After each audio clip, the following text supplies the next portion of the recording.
Hello दोस्तों, ABC basics में आपका स्वागत है। आज मैं आप लोगों के लिए क्लास 12 का इकोनॉमिक्स सब्जेक्ट का 2023 और 2024 का प्रीवियस ईयर क्वेश्चन लाया हूं। तो वीडियो को ध्यान से देखें क्योंकि बहुत सारे क्वेश्चन इसमें से आपको देखने को मिलेंगे 2025 के एग्जाम में। ठीक है, और वीडियो 2 बार आपको देखना है ताकि याद हो जाए, अभी ही बाद में याद करने का झमेला ना रहे। तो सबसे पहला क्वेश्चन स्टार्ट करते हैं। पहला क्वेश्चन है कि अर्थव्यवस्था की किस समस्या का संबंध उत्पादन की तकनीकी के चयन से है। तो इसका जो आंसर हो जाएगा कैसे उत्पादन करें। और अगर चैनल पे नए हैं तो चैनल को सब्सक्राइब करें, क्योंकि सब्सक्राइब करने से आपको ये सब जो वीडियो है मिलता रहेगा।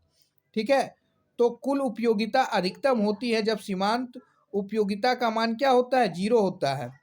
नेक्स्ट, सामान्यतः एक उदासीनता वक्र होता है, कैसा होता है, मूल बिंदु की ओर उत्तल होता है। ठीक है, कॉन्वेक्स टू ओरिजिन। नेक्स्ट, सामान्यतः एक मांग वक्र की ढाल होती है। तो मांग वक्र की ढाल होती है ऋणात्मक, नेगेटिव होता है मांग वक्र का ढाल। एक सरल रेखा मांग के वक्र के मध्य बिंदु पर मांग की कीमत लोच होती है। तो इसका आंसर हो जाएगा एक होती है।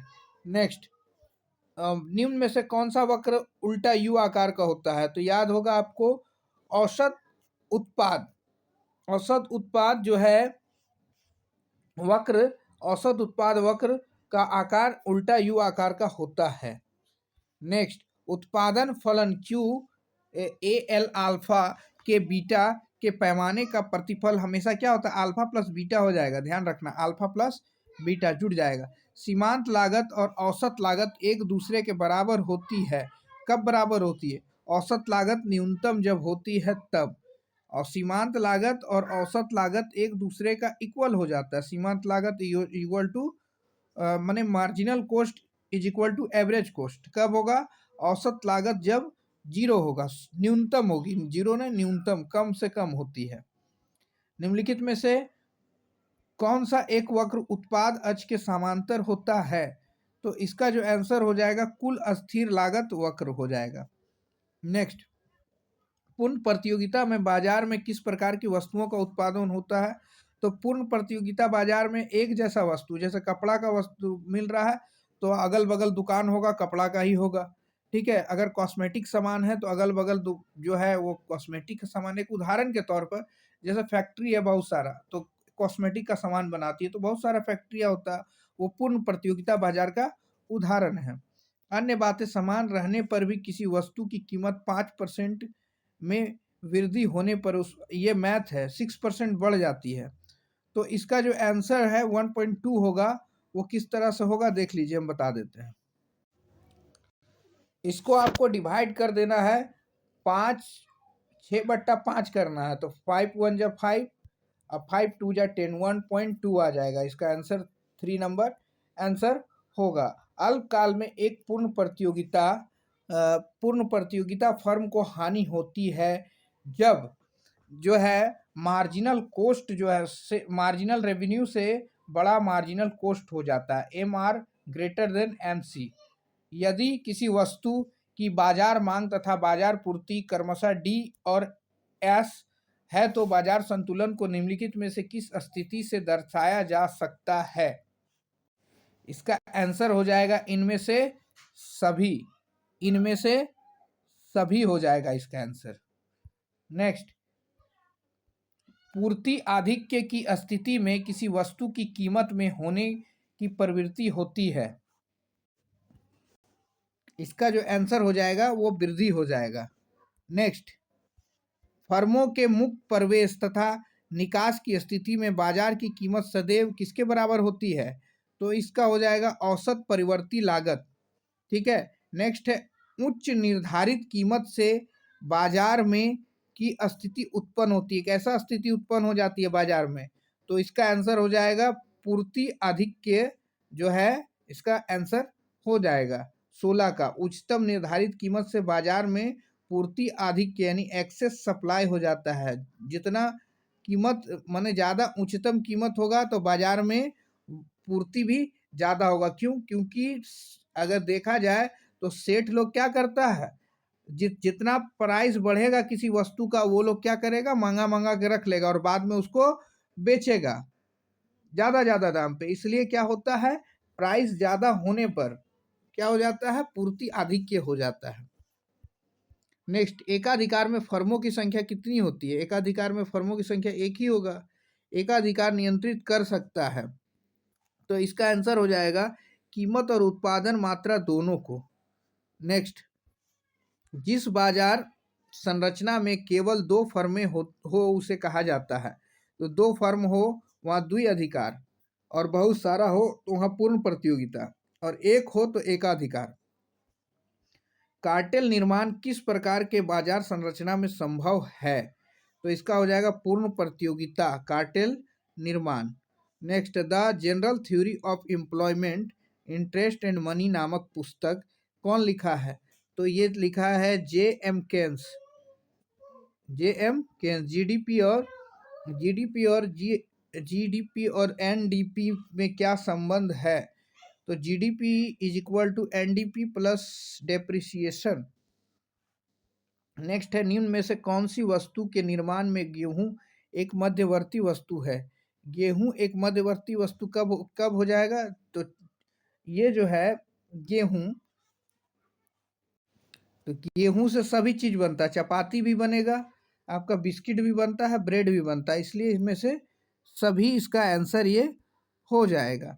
नेक्स्ट, किसी वर्ष में जीडीपी की गणना में निम्न में से किस मद को शामिल नहीं किया जाएगा? तो इसका आंसर हो जाएगा प्रयुक्त कार की बिक्री मूल्य। प्रयुक्त कार की बिक्री मूल्य निम्नलिखित में से किस विधि से जीडीपी की गणना की जा सकती है? जीडीपी का गणना मूल्य वृद्धि विधि से भी किया जाता है, आय विधि से भी, व्यय विधि से भी किया जाता है। ये आपको क्लास में बताया जाएगा, ये इम्पोर्टेंट है। जीडीपी गणना किस प्रकार किया जाएगा वो आपका एग्जाम में देता है, तो क्लास में आपको बताएंगे हम। सन 2016 में किए विमुद्रीकरण में किस मूल्य के नोट को बाजार प्रचलन से बाहर किया गया था? तो बाजार प्रचलन से बाहर कर दिया गया था, आपका कितना का नोट था? एक तो 2000 का नोट बाजार प्रचलन से बाहर है, और 1000 का नोट बाजार प्रचलन से बाहर है। तो ये 500 रुपये एवं 1000 रुपये है ना, ये दोनों बाहर कर दिया गया था। नेक्स्ट, वस्तु विनिमय प्रणाली एक दोष निम्न में से कौन सा है? एक दोष उसमें बताना है। तो आवश्यकता के दोहरे संयोग का अभाव होता है, यानी एक गाय और एक बकरी की कीमत समान नहीं हो सकती, इसमें ये दिखाया जाता है। एक 10 किलो चावल और 1 किलो गेहूं में अंतर होता है, यानी वस्तु विनिमय प्रणाली का ये सब दोष है, यानी एक जैसा कोई वस्तु का प्राइस नहीं है, इसलिए अदला बदली संभव नहीं हो पाता है। नेक्स्ट, भारत का केंद्रीय बैंक निम्न में से कौन सा है? तो आरबीआई। कमेंट करना है कि आपको आरबीआई की स्थापना कब हुई है? रिजर्व बैंक ऑफ इंडिया, ठीक है।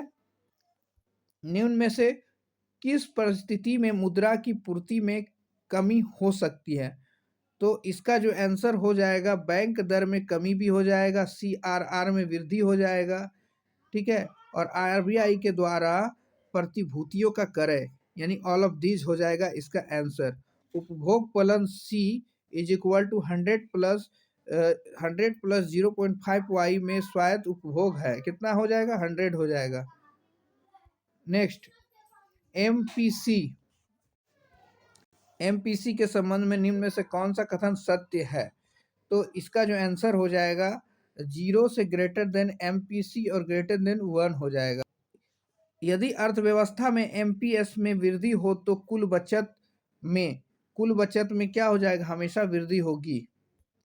नेक्स्ट, भारत में वित्तीय वर्ष का कालावधि है, तो वित्तीय वर्ष हमेशा कब से स्टार्ट होता है? हमेशा स्टार्ट होता है 1 अप्रैल से 31 मार्च तक, ठीक है। निम्न में से कौन सा प्रत्यक्ष कर का उदाहरण है? प्रत्यक्ष कर का उदाहरण है निगम कर। आपको प्रत्यक्ष और अप्रत्यक्ष कर ध्यान देना है कि जो प्रत्यक्ष कर ऐसे कर होते हैं जो डायरेक्ट जो है व्यक्ति को वहन करना पड़ता है, जबकि जो इनडायरेक्ट टैक्सेज है जैसे जीएसटी सभी वस्तुओं पे लगता है, लेकिन हम ना देकर कौन देता है? जो सेल किया है, ठीक है। तो इसलिए जीएसटी तो हर वस्तु पे लगा रहता है, लेकिन हम तो देते नहीं है, लेकिन एक तरह से हम लोग देते हैं कैसे, किसी बिस्कुट को लेते हैं तो उसमें जीएसटी लगा हुआ रहता है तो हम ही वहन करते हैं, लेकिन हम जाकर भरते नहीं है, इसलिए क्या होगा, इनडायरेक्ट टैक्सेस होगा। नेक्स्ट, राजस्व घाटा क्या होता है? तो राजस्व घाटा आज ही क्लास में पढ़ाए हैं आप लोग को कि राजस्व व्यय और राजस्व प्राप्ति में जो अंतर होगा उसको क्या कहा जाएगा, राजस्व घाटा कहा जाएगा। ठीक है। निम्न किस प्रकार की वस्तुओं के उपभोग में प्रतिद्वंद्विता नहीं होती है? तो जो निजी वस्तु होगा, प्राइवेट वस्तु किसी का होगा तो उसमें क्या प्रतिद्वंद्विता होगा ना, ठीक है, उसमें कोई भी क्या होता है, राइवलरी नहीं होती है। विश्व बैंक की स्थापना किस वर्ष की गई थी? तो विश्व बैंक का स्थापना 1944 में हुआ था आपका। इसके साथ आईएमएफ की भी स्थापना हुई, जिसको विश्व बैंक और आईएमएफ को जुड़वा संतान कहा जाता है। किसका आपका, ये बताइए?